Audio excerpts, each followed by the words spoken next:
Hey, welcome to the Pursuit Small Group Study. Just a minute, let me catch my breath here. Not much of a runner these days, unless I'm running to the fridge for some more food. Truth be told, the extent of my actual running is when I run back to the golf cart after a great shot. But a couple years ago, my youngest daughter comes to me and says, "Dad, my friends and I are gonna run a half marathon, and you're gonna run it with us." That's kind of how we roll. She tells me what I'm going to do next, and I usually comply. It's, the youngest daughter syndrome. I ask her, I said, "Hey, how much time do I have to train?" And she replies, "The Napa Half Marathon is in 6 weeks." 6 weeks? You gotta be kidding. At this point, I don't think I had a pair of running shoes. I couldn't even remember what running a mile felt like. It'd probably been maybe junior high since I'd done that. But you know what? I received the challenge. I caught the vision. I set my heart, my focus, and my schedule. Well, I actually set my life around that goal. Soon I could see myself breaking the ribbon of that half marathon, raising that trophy high over my head, which did not happen, by the way. But I did finish that race, and in pretty good time for, quote, my age group. The keys to me running and finishing that race were two things. It was preparation and determination. Preparation, determination. And what we are embarking on during these Pursuit small group discussions will require exactly that. A focused, determined goal to run, but not just 13.1 miles. This run is toward the greater things of God that cannot be obtained without a deliberate and a diligent pursuit. The greater things of God always require a new level of pursuit. So I want to challenge you and your group to run after God in this next 6 weeks like never before. And let me remind you that God is drawing you into this time. And here's the key verse for our pursuit together.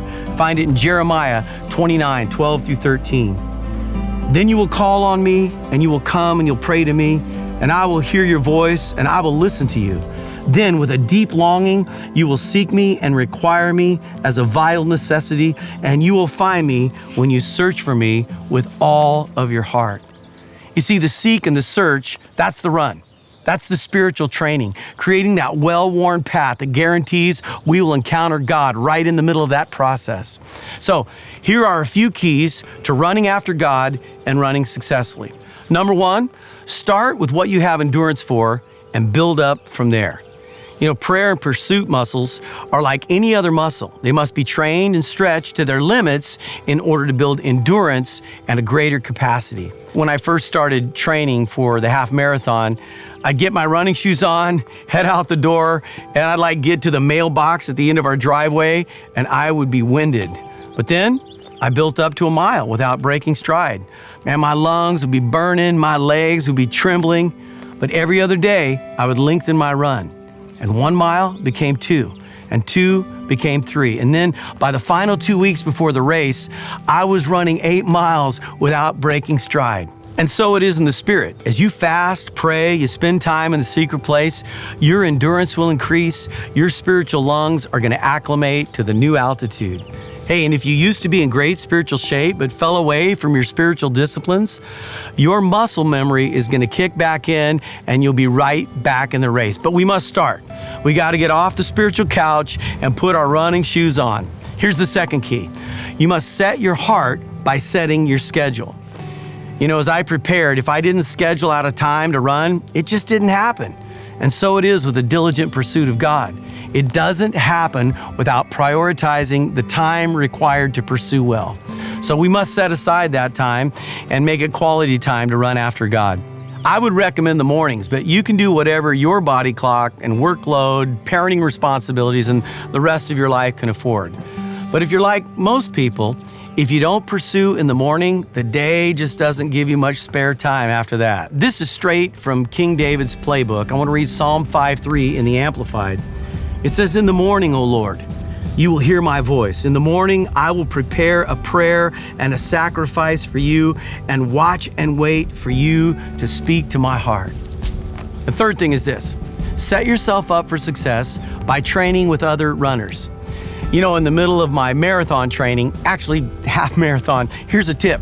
If you call a half marathon a marathon, the real runners get upset. Just a note. So in my preparation, I was running out of motivation. I had hit the wall, as they say. So I started running with some others who were also preparing for that same race. You know, we'd head out to the Lagoon Valley here at Pina Adobe in Vacaville, and my daughter and a couple of her friends and my son-in-law Jude, we'd all set out running together. It was a couple of miles around the lagoon, and Jude, he'd take off like an antelope, and soon he'd be out of sight. But Sis and her friends, they'd stay with me, and we would encourage one another. And so it is with running after God.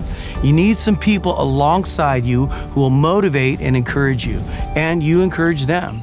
You know, here's the visual from Ecclesiastes, which is a book of wisdom. Ecclesiastes 4, 9, and 10 in the New Living says, "Two people are better off than one, for they can help each other succeed. If one person falls, the other can reach out and help. But someone who falls alone is in real trouble." Now, in the Word, there's a list of 59 one another's. Here's a few we want to apply as we start this journey together. 1 Thessalonians 4:18 says, encourage one another. Hebrews 3:13, encourage one another daily.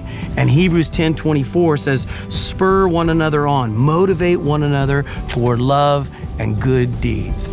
So as we start our Pursuit small group and our new spiritual race, let's determine to number one, start where you are right now with a desire to grow. Number two, let's set our hearts by setting our schedules. And number three, let's run together for the next 6 weeks. Encourage one another, run after God, and let's see what He'll do in our lives.